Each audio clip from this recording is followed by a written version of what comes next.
there actually be peace? Will there actually be peace on either side? Will there be a break? Will they break the ceasefire? Of course they will. They have for the last 40, 50 years continually broken ceasefires.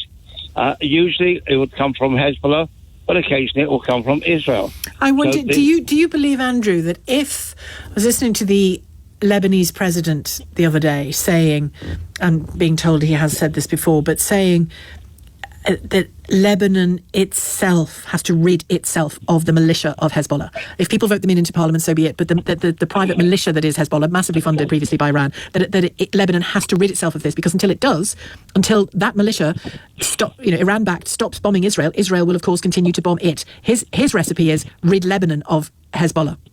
I 100% agree. And also, I have. But do you believe Israel would stand down or engage properly with Lebanon if it felt it was dealing with a non-terrorist state? Because the Lebanese state isn't a terrorist state. It's just been it's the host, isn't it, to Hezbollah in a way? Israel is fighting Hezbollah. If Hezbollah is not there, then there would not be a fight. There would not be a war there against Hezbollah. They do want peace, the same way that they've got peace in Saudi. There was peace with Lebanon before. Hezbollah decided to do the mess that they did, and same thing in Egypt. There was fighting with Egypt, but they made peace, and now Israel did not bomb Egypt. Stay with me, Andrew. I'm just going to bring in Neil, who takes a very different position to you, and I wouldn't mind getting your response to it if there's time. But do hang on, Andrew. Neil, hello. Your thoughts? It'll be Israel that break the ceasefire. They break the ceasefire routinely all the time anyway. Their goals are to have what they have. Have you noticed the Israeli, the IDF uniform, Sheila? The patches they have on their uniform. Go on. They have the Israeli flag and they have another flag. Which is? What do they have? They have the flag of Greater Israel on every single IDF uniform. And part of the Lebanon that they're bombing and smashing to pieces now is part of their Greater Israel project, isn't it?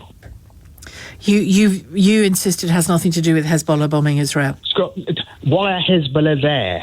Why are Hezbollah been funding Well, them? Iran put them there because it wants to obliterate Israel. No.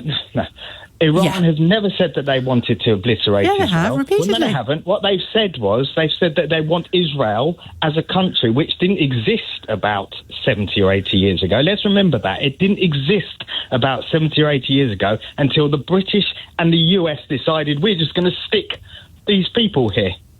And now the people that were just stuck there have decided we're going to dominate and take over the whole area. Do you accept, Neil? And we're going to expand upon what we were given. Do you accept that plenty of Jewish people pre-Israel, state of Israel, lived in the Middle East and were forced out of it?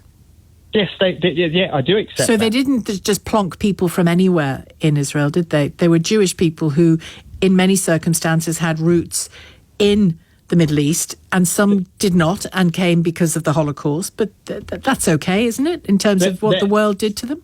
There were. You've just said it. You just said a bit out loud that you did. What? What have I said? You meant. All right. So because of the Holocaust, Israel. No, I'm alluding to the people that you said just plonked strangers in there. But what you're saying is, because of the Holocaust, the Jewish people should be allowed to just take over any land that countries that don't even have any to do with that. No, that's plainly not what I said, and it's ahistoric what you've just said, that the people who came there had no connection to the Middle East. That's just ahistoric. It's just not true in history.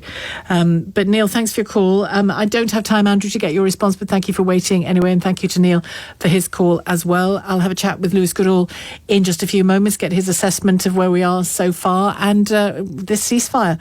Very fragile. Even J.D. Vance has said it's very fragile. What or who will break it first? Let's hope nobody. Let's hope it can continue beyond those 2 weeks, or even within those 2 weeks. 0345 6060